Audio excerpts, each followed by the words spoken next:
message to the billionaire class: you can't have it all.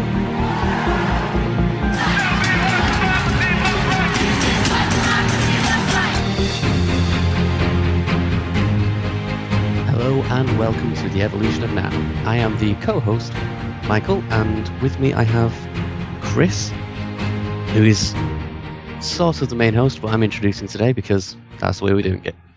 How are you getting on, Chris? Oh, is that so? It is. I mean, you are the host of today, at least, I guess.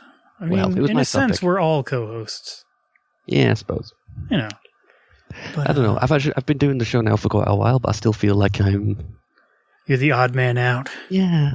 Partly because It's you're probably from you the live UK. Together. Yeah. You're We from usually the UK have, and all that, and yeah, we usually have a third person with us, Jordan, but he's away today for some reason. Yeah, I mean, Just stamina for this. I think what it was like he hosted one show, and now he's just too big for us, and so he just like it's like having like a diva moment maybe or something, or I don't know. He's going to strike out on his own. Yeah, The fame's gone to his head. yeah, he's gonna start his own podcast. It's gonna be the evolution of Meow or something. I don't know. The now of evolution. The now of evolution, yeah, something like that. But, it'll be a pretty big league, and he's indisposed today, unfortunately, so he cannot be with us, unfortunately. So how are you getting on, Chris? I was kind of sick this morning, stayed home from work, and, Yeah, napping all day. Yeah. Do you ever get that way? You feel really tired during the day and just screw it, I'm going to sleep for a bit. Yeah, I mean, not usually. I don't it's usually just take me. naps, actually. I don't know why. I never seems to come up for me. But, Did you ever fall asleep in class? no. Oh. I can't think of a single time I ever did, actually. That's interesting. You've not lived. Yeah. Speaking of falling asleep in class, that's that little segue there. Our topic for today, we're going to be looking at higher education, college, university. I'm probably going to end up calling it university because in the UK we don't really call it college. College is 16 to 18, but I know Americans call it college. We sort of lump it together. University and college are almost the same thing, pretty much. Yeah. We're hoping to get to looking at, is college worth it for a certain person? So if you're looking at college, is it worth going? Is it worth maybe retraining back in college if you're already older? Is it worth your kids going to college, for example? What's the difference between different universities and colleges? Are the Ivy Leagues really that much better? Is it worth spending the extra money and going across the country to go to an Ivy League, or are you better off going to somewhere local? We don't know. Well, we do because I've got all the information, but we're going to discuss that. Do you really? And then we're going to look at universities as a whole and are they beneficial to society? What are the effects of having more educated people on society, and hopefully make a case for free public education, free higher education. Jeez. That's a lot to take in, Mike. Well, we're going to break it down. Okay, People I can don't even pause. know if I'm ready for this anymore. You can back it out now if you want, Chris. Oh God, it's over. No. We're just gonna wrap up this podcast. We're never gonna. Yeah, we're done. Okay, It's good night, over. folks. Goodbye. No, but I really do hope we do a good enough job on that.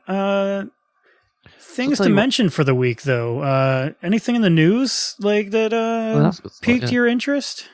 Well, we got Trump's health report, Yeah. which he's in better health than me, apparently.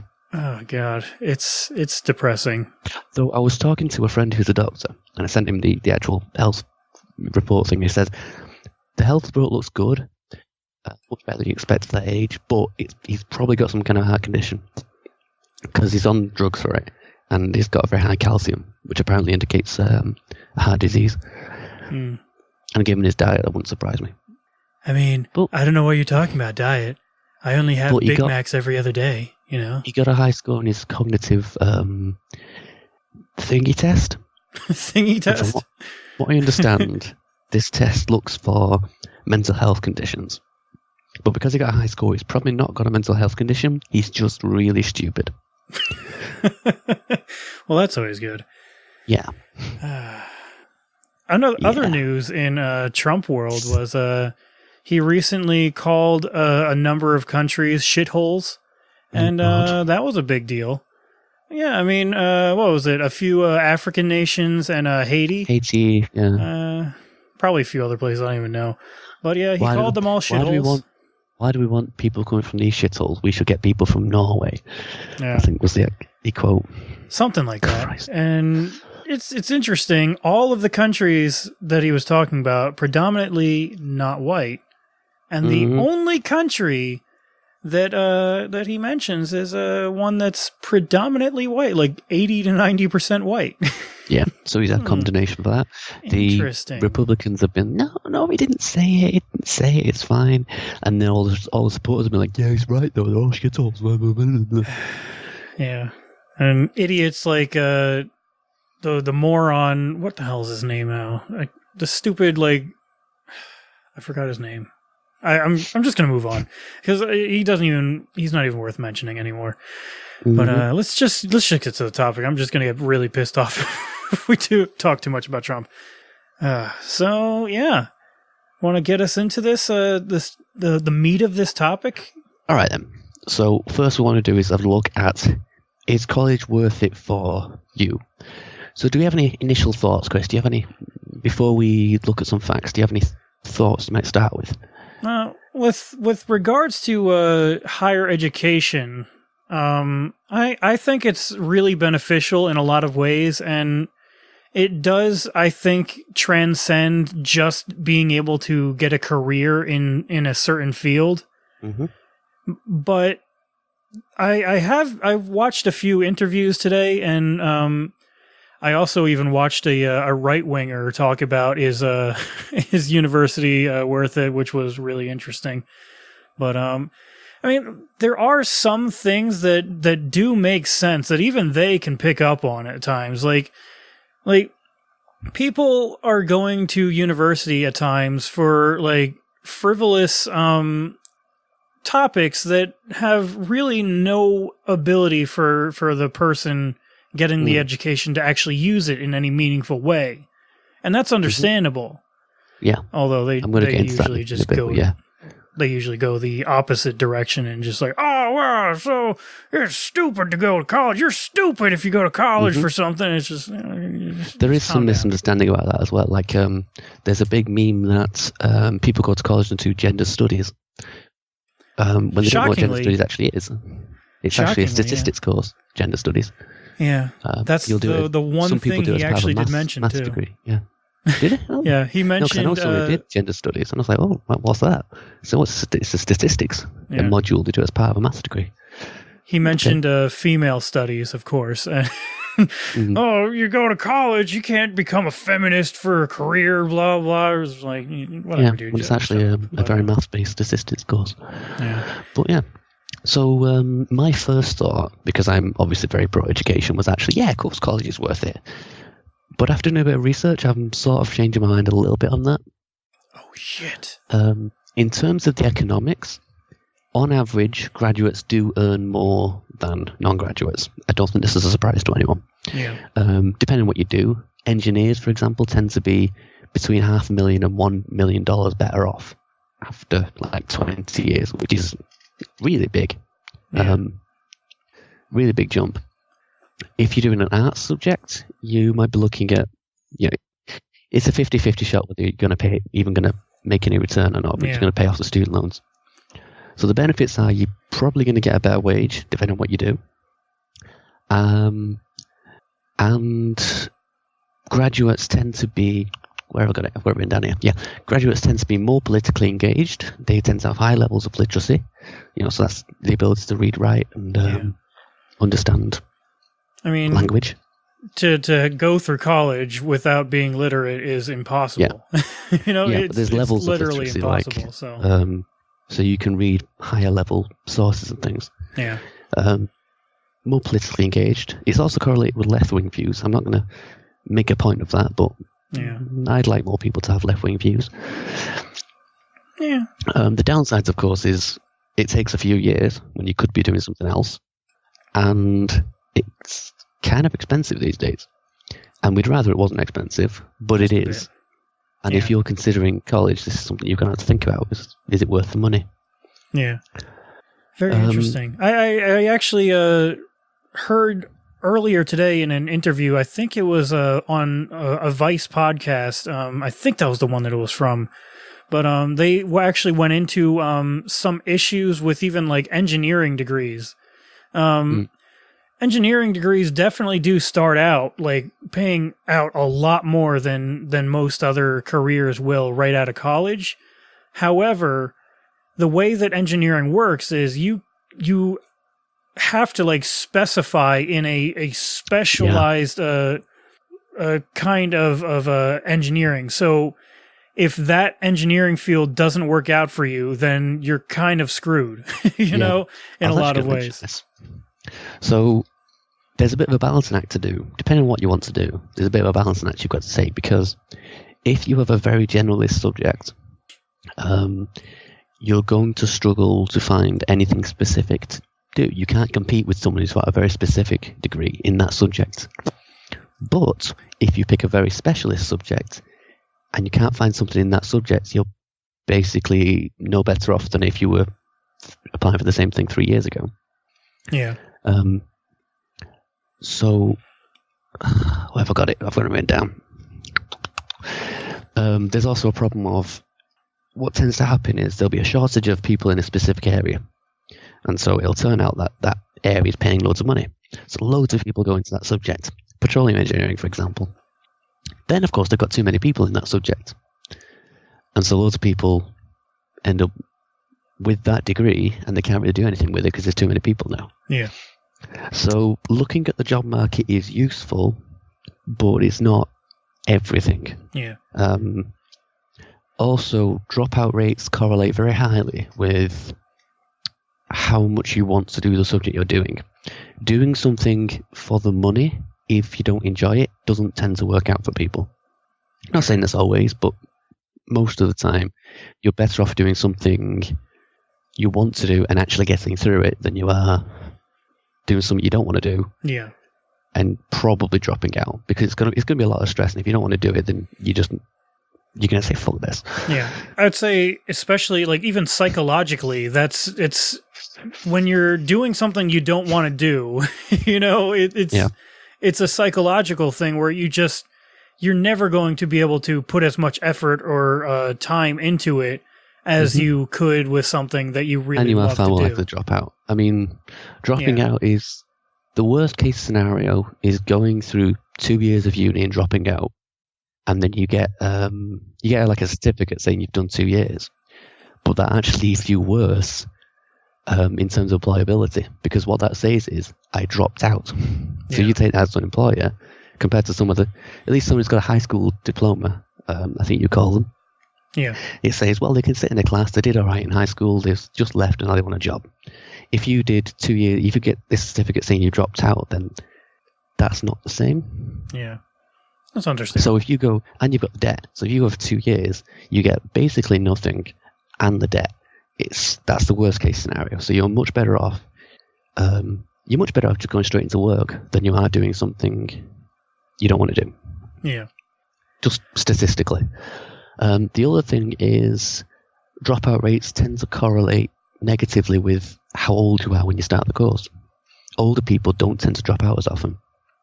I think that's because of a lot of the time people they get to 18, they finish high school or college for us, and they go on to university, and that's the next thing to do. But of course, they don't really think about what they want to do. They don't know what they want to do. You know, they're only 18. Yeah, believe me. Yeah, when I was a kid, out. it was pretty bad.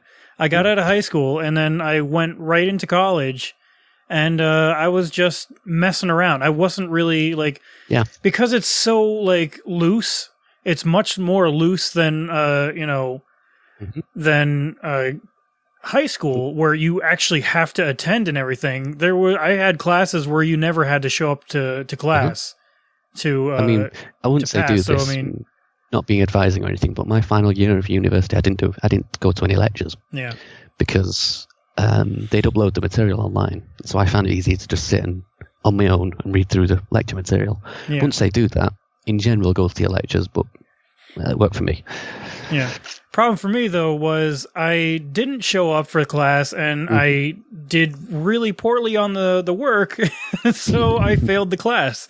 So, I mean, yeah, there is something for actually going to the class and doing it, but when you're young like that and out of high school, you feel... when you lose that structure... Yeah, you feel like you have more control over everything, and now you're an adult, so you could do whatever the hell you want, kind of thing. And yeah, especially if you've moved halfway across the country. Yeah. That's the other thing as well. Sometimes you can save costs by going to somewhere local, and of course, if it costs less, it's not just it costing a bit less. It means you get a better return on investment. Think of the degree as if it's something you've bought, and that's going to make you more money in the long term. So in terms of the economics of it, you've bought this thing that's going to increase your productivity, and that's going to increase your money in the long term. Yeah. If you can spend less on that thing, you get a better return on investment. Yeah, absolutely. And it can be a lot of money, 30,000 for us, and it can be even more for you guys out there. Yeah. Oh, easily. Yeah. I mean, some of the Ivy Leagues we're going to look at in a bit, they were costing $50,000 a year. Like, what? Yeah, it's pretty insane how much debt you can accrue from college and university here in the States. So, just getting back to that other point, one thing that's come about is sometimes if you don't know what you want to do, they say a good idea is to get a job, anything, for a year, 2 years, figure out what you want to do. Maybe you find a job and can start working through it. Or maybe you do a year of work and you decide, okay, now I don't want to undo. You're a bit older and you choose to go into college. You're not forced to. You're not railroaded into it. And you'll have a much better chance of actually getting through it and getting something useful out of it. Yeah. And I would also add to that, we're saying that, guys, you shouldn't rush into college, but also on the other side too, parents, you really shouldn't be pushing your kids to get into college immediately after high school. Yeah. Because in a lot of ways, like we're saying here, when you're young like that, you don't know what you want to do, and what you want to do for the rest of your life is a very big decision to lump onto someone who's just out of high school, and you're not going to make a very good... You barely know who you are yet. Yeah. Most people aren't going to make a good decision there. And so you'll have some kids that are going for something really, really specific, and then realizing halfway through or even all the way at the end that, oh, wait, I don't really like this at all. That's the other thing as well. Try and pick somewhere that lets you change your majors or change your degrees, depending on which country you're in, because then you can, if you get to the second year and decide, actually, I don't want to do this, you can switch. Yeah. Yeah, I mean, that's one thing, like, taking more general classes to begin with is not a bad thing. It's just problematic when you have to take special classes. Is like I was hearing on, I believe, that one interview where she was even talking about how some of those specialized classes are only available like certain semesters and stuff, and so it makes it really hard for you to work around them. But so this is why going to a more generalized school that doesn't have as much of that problem can be more beneficial, because you're not beholden to trying to work your schedule around these specific or specialized classes and everything. Yeah. Yeah, it said make you take classes in a certain sequence. Like first year you have to do this. And then if you try and switch, you end up staying back an extra year and then paying loads of extra money, and it's just not really a good option. The other part of it is, of course, after college, you're probably...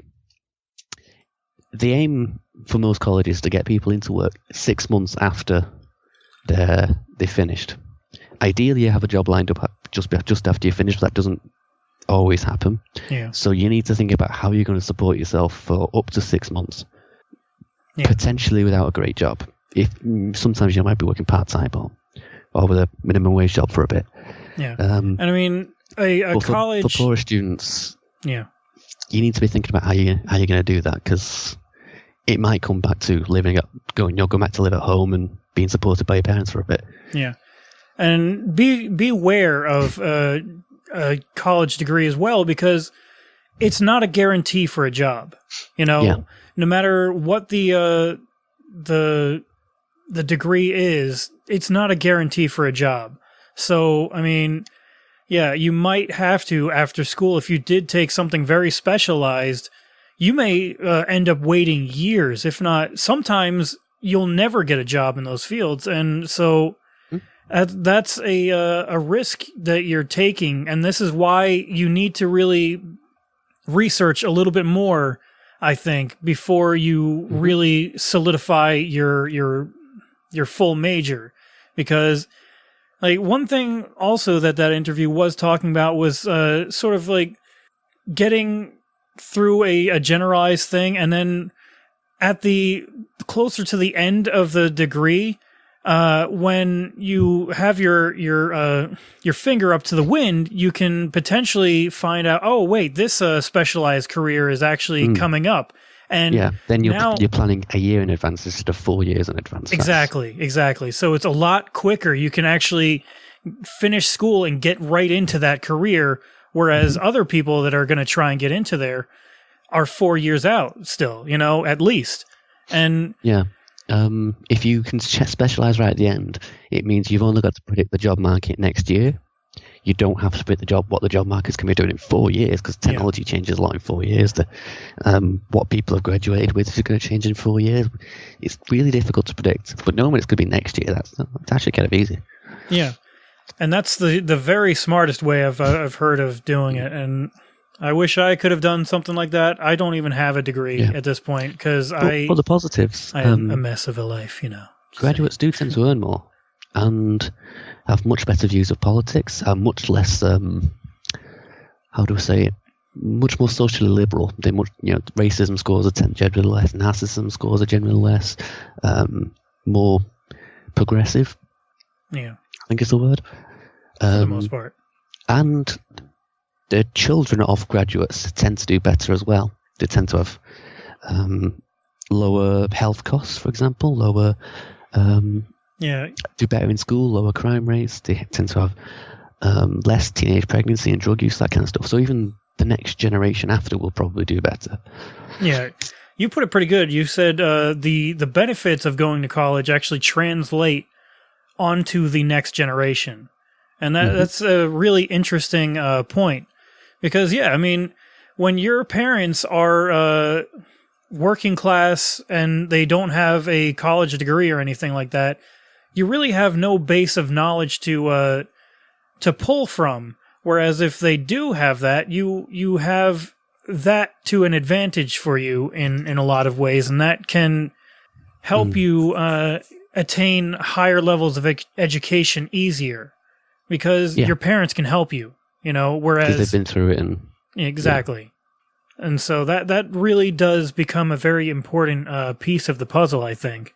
And so it's really quite amazing the benefits that you can get from going to college, and then your children can benefit from it, and their children can benefit from it potentially. And it's maybe not something for you to think about when you're going to college as like an 18-year-old. You're not really thinking about your kids, are you?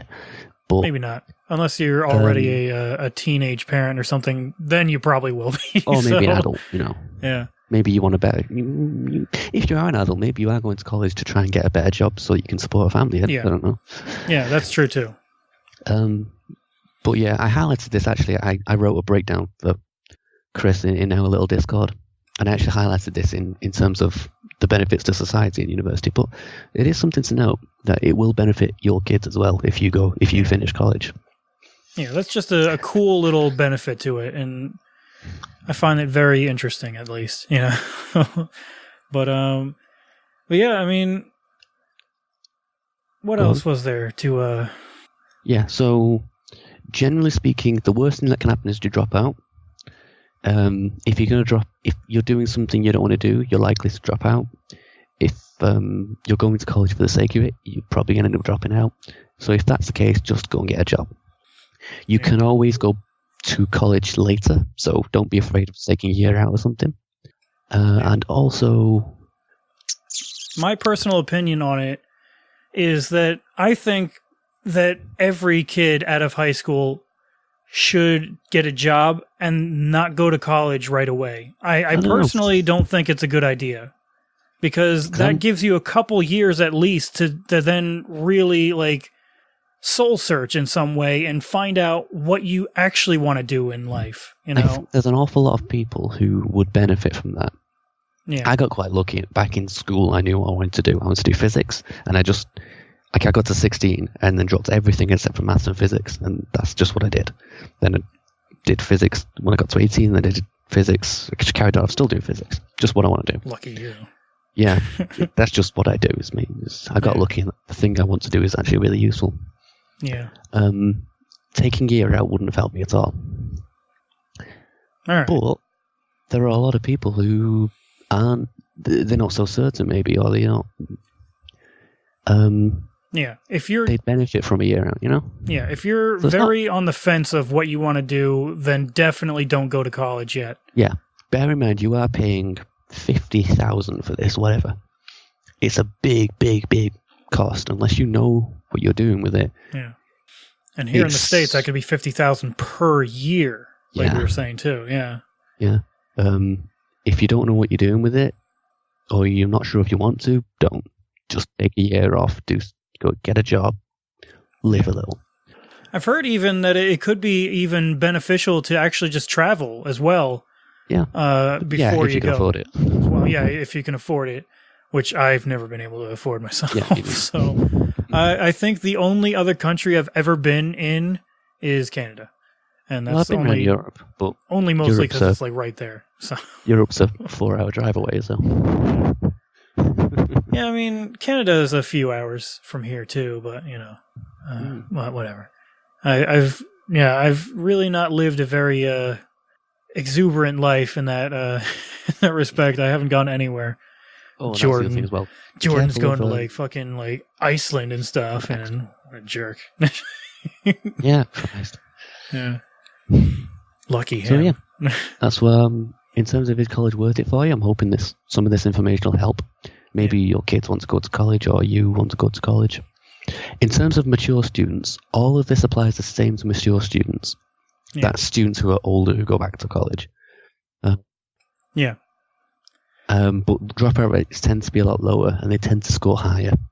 Probably because they are older, taking the studies a little more seriously, and they've chosen to go back. So they, you know. Yeah. All right. Now we should probably get into Ivy League and what the difference is between Ivy League and the rest of colleges. Yeah. So should I? Yeah. Let's go into it. I didn't want people getting bored of my voice. Believe me, they already are. No, I don't doubt it. No, probably not. I don't know. So the Ivy League universities are the most well-known. They're a set of, I think there's like 6 or 7 universities that are very well-known. That's considered the Ivy League, the best universities. In the UK, it's Oxbridge. That's Oxford and Cambridge and Durham as well, if you're being picky. Hey, Jess. Sorry, we have a few here too. Like, I know Harvard's like the big one for a lot of things. Harvard, Princeton. Princeton. Do we have Oxford here? You might have an Oxford, but it's not the Oxford. Yeah. I don't know these things. I'm not very cultured in Ivy League, but you know. Yeah, Oxford's an English one. All right. So the first thing to note is that these universities are very well known, and so if you've got a degree from one of these universities, it will open doors. It will say that you've managed to get into one of these really selective universities. Yeah. And that seems to be the biggest benefit to my knowledge of just a Ivy simple name recognition. All right. As far as I can tell, I've been looking for other things. graduates from Ivy League universities do tend to do better, are generally more successful, but they also select for the best students. Yeah. Best scores and stuff, and the interview. So there's some debate as to whether the university itself makes them more successful, or whether it's just, if you take the best students, you're going to get the best students, Yeah, it is possible that they're just taking the best students, and therefore they get the best students. Yeah. So, surprise. If you take the best students, you're going to get the best results. Yeah, potentially. The cat's bleeding in the way. I've got all my statistics up in front of me and the cat's in the way. Sad, not winning anymore. Yeah. The downside is, of course, they cost a lot more than normal universities. A lot more than normal universities. Yeah. And for most of the country, it'll mean you're moving somewhere else, halfway across the country. Yeah. Like here in America, or in the States here, like a community college might cost you a few $1,000s per semester, whereas the Ivy League might be like $10,000 to $20,000 per semester. It's a big difference, and especially for lower class students, the only way you're going to get in there is with a free ride, as it were, because that does happen sometimes with there are certain scholarships and everything, that you can get. I think there might even be some scholarships specifically for lower income children that help them get a free ride into some of the bigger institutions, but it's a very high bar that you have to meet before you can even qualify for it. I was going to say they're very selective, the scholarships, so I'd be a little careful at relying on them. Yeah.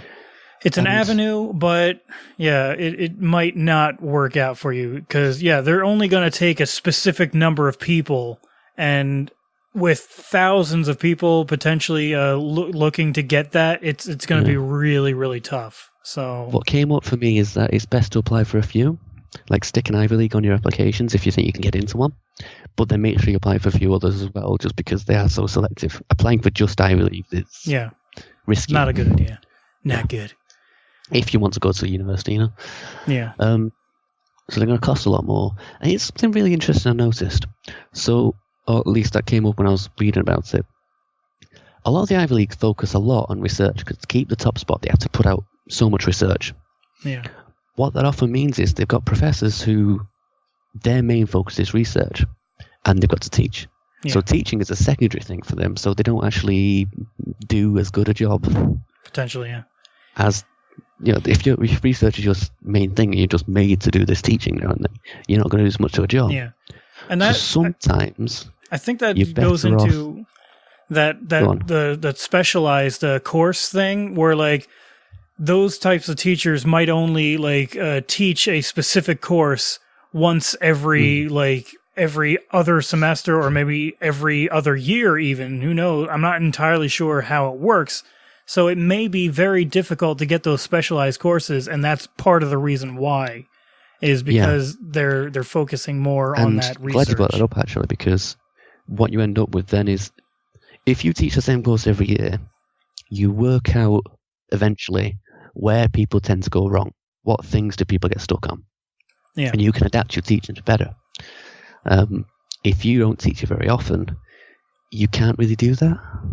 All right. So teaching is often, the actual quality of teaching is actually often better in the mid-tier universities, the ones that aren't Ivy League but are still quite good, than it is at the Ivy Leagues, because of this, that there's a focus on teaching rather than the focus on research. Yeah. I'll also note that many students will need help in school, be it in my case it was health issues, but it might be let's say you're struggling with maths, so you want a remedial math class. A lot of the Ivy Leagues will not be as forthcoming with this kind of help. Yeah. So if you need support, they're a lot more likely to just say, well, screw you, than a lot of the mid-tiers. I mean, with remedial math and everything, they're going to expect you already know that kind of stuff anyway, because they're the top tier. So they're not going to lower their standards to that, you know. A lot of it's, or for example, remedial math might be taught by one of the professors who teaches quantum physics. They don't know how to teach remedial maths.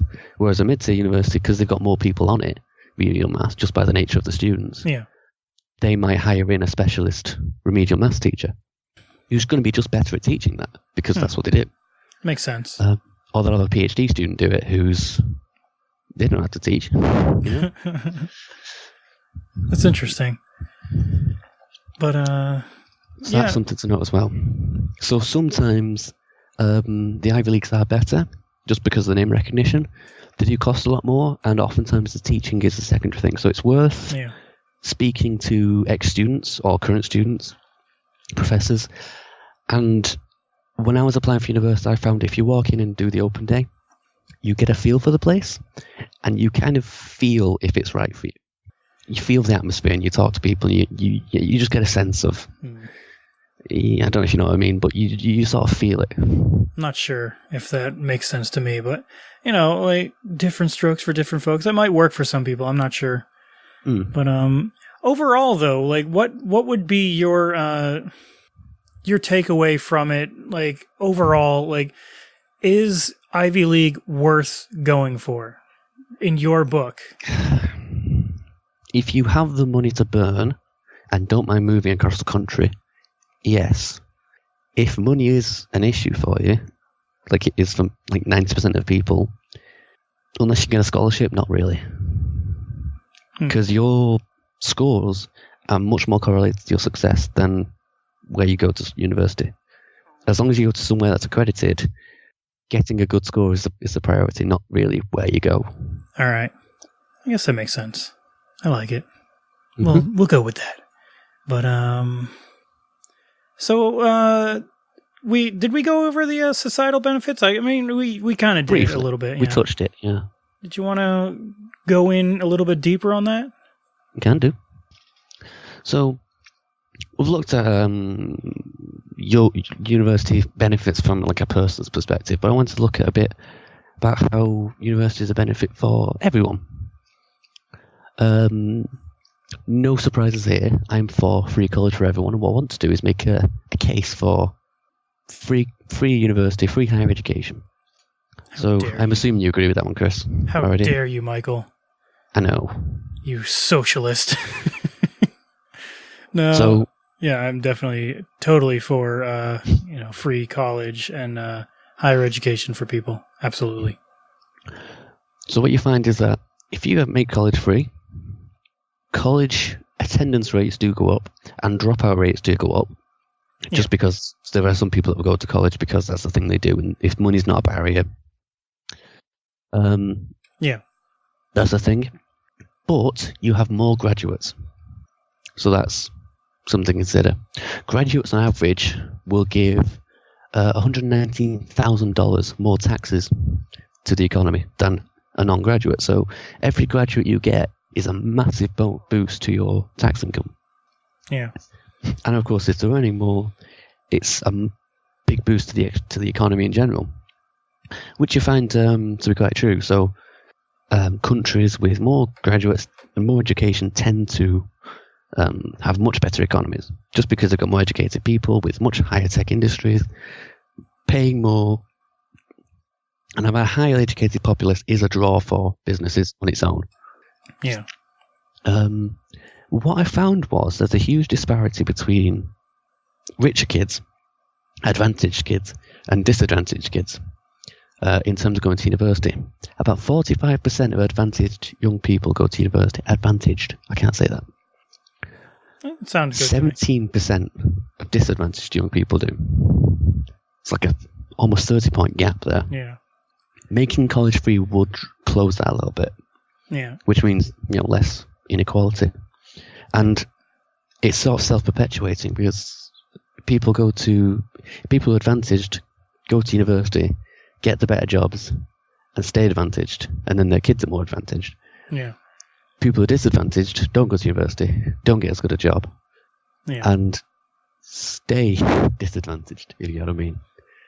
Yeah, unfortunately, a lot of people do get stuck in their socioeconomic situation for life, and this was part of the reason why America was so great at one point, was people were able to transcend that a lot easier historically, but these days especially, that has very much reversed again to being... People are very much locked in their socioeconomic situations. Student debt's a big part of that. If you're a poorer person, even if you go to college, if you don't go to college, there's a lot of jobs you can't get. If you do go to college, you're stuck with a massive student debt. So it's very difficult to break the cycle of poverty. Yeah, it's definitely difficult. Making university free, you remove that entirely. It massively boosts social mobility. Yeah, I would even say... Probably also another factor in why the disadvantaged don't really get to go to college as often is partly because they don't know they can as well. And like that can be their parents don't know anything about it because they never went to college either. And so these kids don't realize that you can go and get maybe loans or something to go to college. Yeah. Or there are kids I've taught who their parents maybe don't work. Maybe their uncle has a job, all right, like cleaning stuff and whatever. Their whole family is one that either doesn't work or has very low wage jobs. The idea of going to university is foreign to them. Yeah, it doesn't seem at all plausible to someone in that situation. I would guess they go to school, they finish, they get a job, and then that's it. They live their life like that. Yeah, and that's. The idea of advancing themselves is foreign to them. It's something we do in school a lot, is try to encourage people to make better of themselves. Yeah. So just the idea doesn't come to them. Yeah, exactly. Like, that's exactly what I was basically trying to say, at least. When you don't realize that you can take advantage of something, you don't. And so it's like anything in life, you know, if you don't... know that you can, get, I don't know. I don't know what a good example would be. Like public transportation. If you don't know bus stops and how that works, you're probably not going to take advantage of like public transportation as much. Yeah, that's pretty good. Sort of. It's similar to that. Yeah, it's a similar idea. The greatest way to explain it, but. If you don't know how to take public transportation, you're stuck in your local area, just where you can walk. Unless you have your own personal transportation. Yeah, unless you're rich enough to have a car. Well, once you realize... you don't have to be rich in America to have a car. Thank you. Whatever. you get my point. Once you realize you can take the bus, then it opens up a whole world to it. Yeah. Like... Me personally, I've not really actually honestly taken much public transportation, and it I actually do get a little bit worried and a little bit of anxiety when I even go around it in some ways, because I worry, oh my God, am I going to miss the train? Am I going to have to wait here for hours for another train? How do I know which train's going to be the right one? Oh my God, where's the bus? Is this the right bus? And I worry that I'm going to overthink it, probably is more, or maybe I am overthinking it is what it is. People do. But, I take buses and trains everywhere. Yeah. You start get used to it. Yeah. So that's why I've not really taken much public transportation. Most places I do have my own personal vehicle. Being in America, most people in the middle class and even the lower middle class and some people in poverty can at times have their own vehicles as well here in America, because you can buy some pretty cheap ass shitty cars to kick around in. So I mean, that's what some people do. Honestly, have to do in a lot of cases, because there are parts. There's a lot of interesting stuff around cars, like how in America you need a car, but a car's an expensive thing. We could do a whole episode on that at some point. I think we probably will have to do that. That's not a bad idea to. We should definitely put that into the show suggestions. Yeah. But yeah. But yeah, looking back at the topic, so there's the advantage of evening the wealth inequality. There's also a few cultural benefits, like I said, people, if you get higher education, you tend to get lower crime, lower healthcare costs, more wealth in general. People tend to be more politically engaged. They get more left wing, which sounds really political. It is, but I think it's a good thing. In some ways, because when you're more educated, you can actually understand that other people aren't as advantaged as you, and you might be more sympathetic to causes that help others that are not as advantaged, and that in itself starts leaning towards socialism and trying to help the more people. Like social democracy or something. Yeah, something like that. And so it definitely does start getting some people to think more in a left-leaning perspective, and whether that's a good thing or not, who knows? But And like I said earlier, those benefits do translate down to the next generation, so your kids will do better. One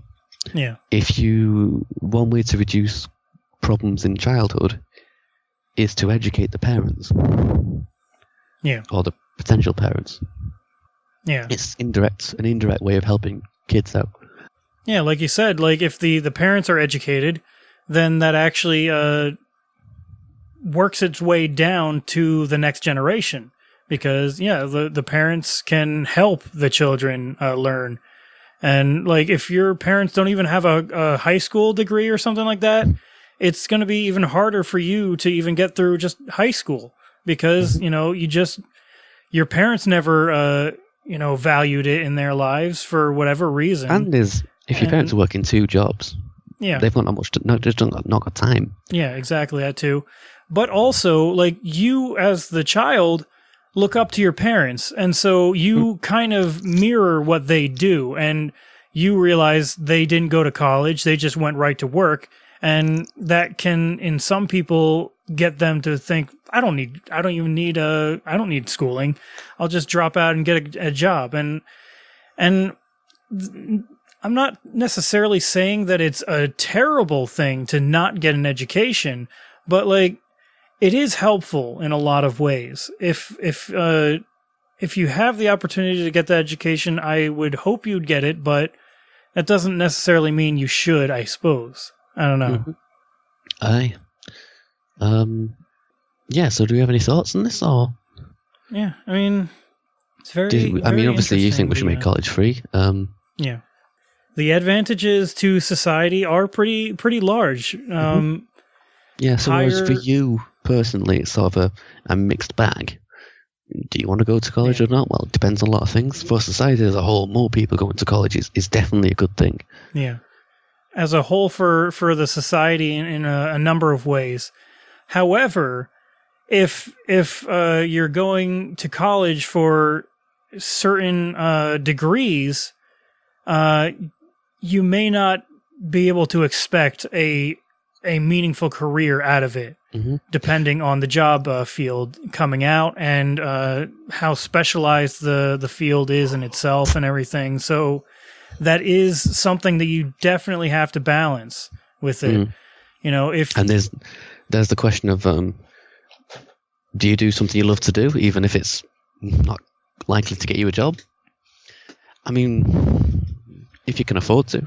Yeah. I mean, if it's going to saddle you with $100,000 worth of debt to do something that you love, but you cannot afford to live, then at that point, that makes it really, really tough. You know, I would want you to get that. This is why I would like to see free education for people, so that you don't have to worry about the price tag on top of it, that you can get the education you want, that you really want to do, even if, it doesn't bring you any monetary benefit. It'll benefit you in a lot of different ways. And I think that's important. But obviously you still will eventually need to get a career going as well. But yeah. There will always be costs associated with just living. But it'd be a lot easier without the 100 grand of debt. Yeah. Yeah. The right wing perspective on it, like I said, the one guy that I watched, I don't remember his name at this point, some Dave guy, I don't remember his name, but he had some interesting points, but then, like I said, he was a little bit like, well, you're an idiot if you go to college for a degree that doesn't, pan out, and it's just like that's not. It's just you're just being a needless asshole at that point, in my opinion. But like, especially if you don't understand the subject, I see a lot of people who are like, "Oh, I don't believe these kids who go to university and study sociology," and it's like that's actually got a useful course. And psychology, we're short of psychologists at the moment. We need psychologists. Yeah, but like I said, though, they do have some good points, and they are questionable at others. But like. And they talk about lifting people out of poverty, and education is a really good way of doing that. Yeah. It's one of those things that I think the right would be on board with. You would think so, but they're not really. But the one thing that was interesting, though, that he actually said in his little diatribe on higher education was like, he was essentially saying it's not necessary to go to college. However, he did say, but if my kids didn't go to university, I would shoot them. Essentially. No, he literally said he would shoot them if they didn't get an education. And yet he's sitting there trying to make the point that it's not necessary for education, but he would literally murder his children if they didn't get an education, which is it's so stupid to have that kind of perspective. It's just like people are mad. But yeah, it isn't necessarily essential. Yeah, you are likely to be better off, but there's a certain question of, are you really better off? I mean, the realities of the current economy are. I feel like in my personal life right now, I don't think at this point that I'm ever going to be able to have a degree in my life. I already owe a lot of money because I personally went to a for-profit school for auto mechanic repair, and that saddled me with like $40,000 in debt. And Christ.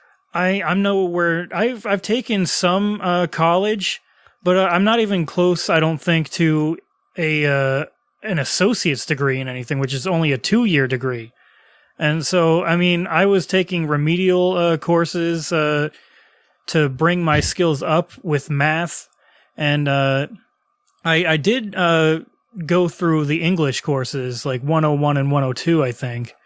But I mean, I still have a long way to go to get any kind of degree, and it just feels, at least right now, that it's unattainable for me in my personal life, which is unfortunate. I would have loved to have a degree in something, but it just seems untenable right now in my life. Yeah, sadly, it's horrible. It might be, unless it becomes free. Then maybe. That's why I'm hoping, that's what I'm hoping for, at least. Maybe one day when I'm like 50, we finally get that. Maybe, it could be the next presidential cycle. We don't know yet. I don't think it's going to work that quickly, but because he would still need to have, let's say, Bernie Sanders wins 2020. Even if he were to win the presidency, he would still need Congress to actually to do that with him. And so that's saying that the Democrats and the Republicans are going to go on board with that, and that seems unlikely too, unless we somehow change the fundamental foundations of Congress and get all kinds of like extremely progressive people in across the country, and that just seems unlikely. But it's a hope that we can keep pushing for, at the very least. Do we have 10 minutes left? Oh, definitely. We can keep going. I was going to wonder if you, which one you think is better, because in the US, I know when you go to college, you don't specialize till like your second year, do you? You do like minor stuff, don't you? I mean, it depends. There was the community college that I went to, Camden County College here in New Jersey. they actually had specialized 2-year degree things that you can get, like associate's degrees in photonics, which was one thing that I was thinking about doing, but really, I don't know if that really would have panned out anyway. It's one of those careers that's very highly specialized. Photonics is lasers, laser technology. Yeah, optics, yeah. So, yeah. And, I mean, there are things that you can do with that, like radiology, I believe, and other things doing with the medical field. There's things there, and there's things here and there, but it might be very highly specialized that it's still not going to be a very easy field to get into. And if you are the one guy with only an associate's degree vying for a position, and you're going against someone with a master's degree in physics, you're ass out. You know, you're not going to get that. So yeah, I mean, though on the other hand, there was a job I went for with my master's, but it was a job in nuclear medicine at a hospital near me, and that's weird. What the is idea nuclear was to pay you. Medicine, actually, that's nuclear like medicine is cells in some way. No, they what they do, they inject you with a radioactive dye, and it lets them see inside you. It's like a CAT scan. Ah, all right. So the radioactive dye sticks to a certain part of your body, and then they can see where the radiation is, and with that, see parts of your body. So they're putting nuclear radiation into people. Got it. Yeah. Yeah, and you're radioactive for a couple of days. Great. It's harmless, but yeah. For the most part. For the most part. But, yeah. I got a phone call a few days after the interview, which I nailed. And they said to me, well, look, we thought you were really good. The problem is we only got on spot, and apparently someone else had applied who already had a degree in nuclear medicine. That son of a bitch. And had like 2 years of experience in nuclear medicine. So I'm like, there was absolutely no point in me applying. Well, maybe not. Like it always depends, you know. Like you'd never know if you are going to have that situation where, like, you did have a good chance, I think, but then it was just this one guy just came out of nowhere. And I was like, yeah, I have experience in this and I have a degree in it. So yeah, I'm going to be better. Fuck you. Yeah. So fuck you, Michael. And yeah, they gave you the finger and everything. Yeah. And well, I was going to ask you, do you think that's specialized? Because over here, we specialize quite early. Like I said, when I was 16, I did maths and physics. That was it. Yeah. And then when I got to 18, I dropped maths and I just did physics. Yeah. My physics course included a bit of computing, but things like my English and report writing, all that stuff, that was just expected to be learned in your own time. Yeah. Do you think it's better to have that more varied, like you do in America, or do you think they're specialised better? Because, of course, the benefits of specialised is you spend more time doing your subject. Yeah. I really think that it's not a good idea to specialize for a very long period of time in school. Like the way I look at it, right, is like we were talking earlier with you know, I think it's more advantageous to pick more of a generalized topic, you know, like even like going into physics is generalized to some degree until you have to pick like a specialization in that later on, potentially. So unless you're me. Whatever. I just kidding. I did kind of everything. But what I'm saying is, like, I feel like the last year or two, I think, should be where you specialize, and the lead up to that shouldn't be specialized. It should be more generalized and leaves you more resilient to the job market, and so you can potentially, and also not just the job market, but even your own preferences, because you might find, oh, I actually like this specialized field better, and you can divert to that at the last minute in some way, you know, and still do that and still be fine. I find, like, if you need to specialize for something, that's where the job comes in. In my opinion, this more of that specialization is going to happen on the job itself, I think. And most places will do a bit of training before they send exactly, you on. So. Yeah. I think the on-the-job training for that specialization is going to be a lot more important than the specialization in school for it. So that's why I feel something that way. to know when to universities, companies will generally rather hire someone who's a good worker. You know, someone who can learn new skills, who's adaptable, reliable, etc., than someone with specialist knowledge, because they can teach you specialist knowledge. That's not a problem. Yeah.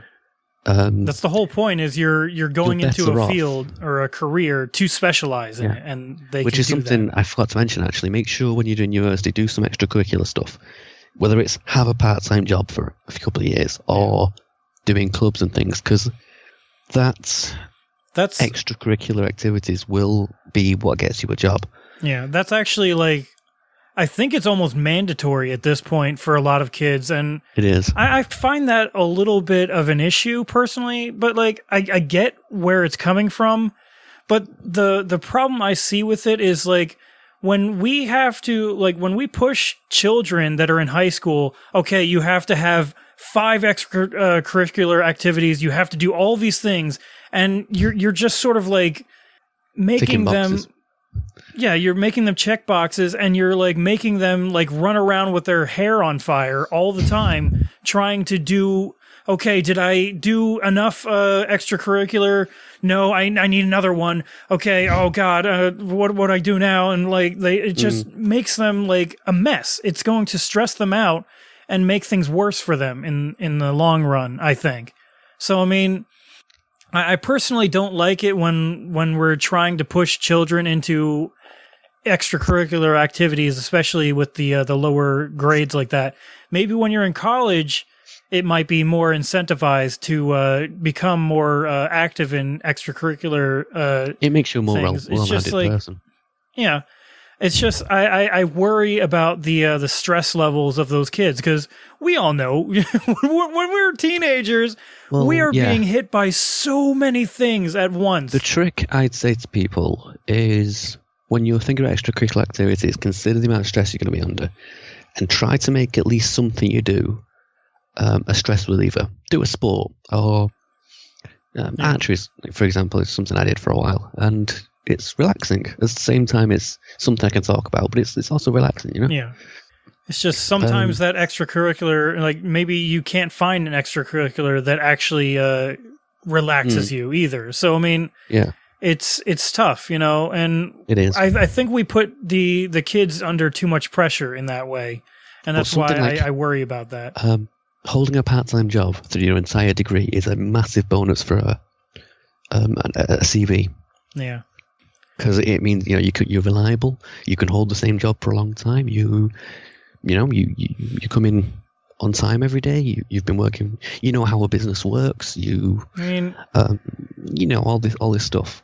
I mean, I get that, but it's also like some people can't handle that much either. You know, like me personally, like when I was going full-time school and doing a part-time job, it was killing me.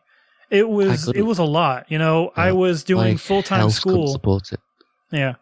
I was doing full-time school and also part-time mechanic work, and it just it helped doing only part-time, but if I were to, especially if I had to do like full-time work and full-time school, I would never have been able to do it. And even still, full-time work or full-time school and part-time work was also still really tough for me. You know, and so I'm maybe, you know, just one person that can't do it. Maybe other people can do it, and that's great. If you can do that, if you can go through that, go for it. But like, I worry about setting too high of a bar for everyone to try and hit, and there being others that just can't. Yeah, I get it. I just worry too much. That's all. Maybe that's what it is. I'm a worry wart. Because my health just won't support it. Yeah, I'm just not winning with health, unfortunately. But yeah, some general ideas. Hopefully, it's been helpful to you, audience. Yeah, and I will close with this again. Again, kids, do not, you know, stress yourself out. If you are not sure of a degree path, don't go right into college. Yeah, I think, you know, feel yourself out. I think something to remember is, if you don't go to college but should, you can always go back the year later. If you do go to college and shouldn't, you're stuck with a lot of debt. Yeah. And so I would if you're not sure, it's often just better just to wait. Yeah. Also, I feel like if you do jump right in, you might not do as good of a job as you should as well. Like my personal situation where I just fucked off in class and like really messed around way too much because I was young and I didn't want to do work. I didn't really want to be there in college. It was something that I had to do.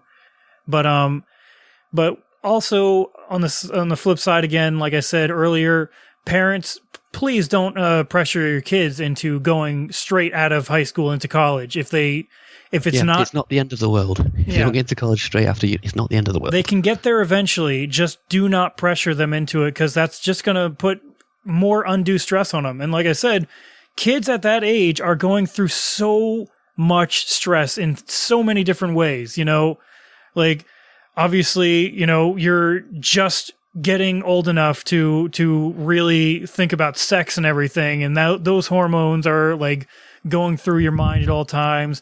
Your friends are hanging out. There's all that social stuff with kids.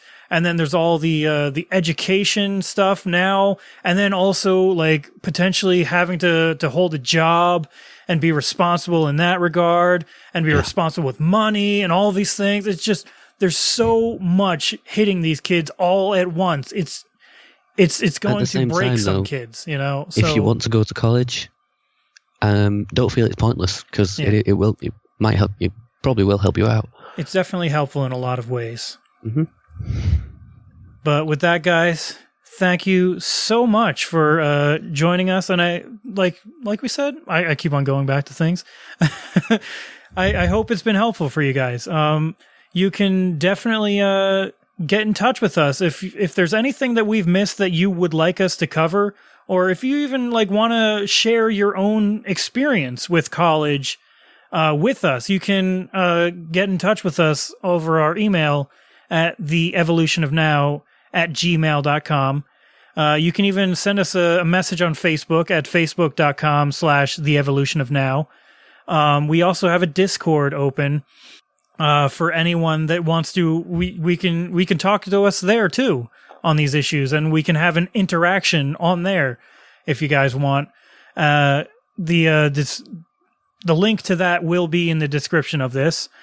You can always also, if you like the show, please consider donating a little bit of money to the podcast at the Patreon, patreon.com/theevolutionofnow. And any closing words, Mike? Yeah, just that this is one of those issues that's worth voting on. Even if you're not for free college, higher education is often the target of cuts and defunding, so pay attention to your candidates' education policies and make sure, however you feel about it, make sure this is something you vote on. Yeah, that's a good point. It is important. Yeah. And I would like to end the day by saying, fuck you to Donald Trump. That's all. Just that. Yeah. All right. Have a good one, guys.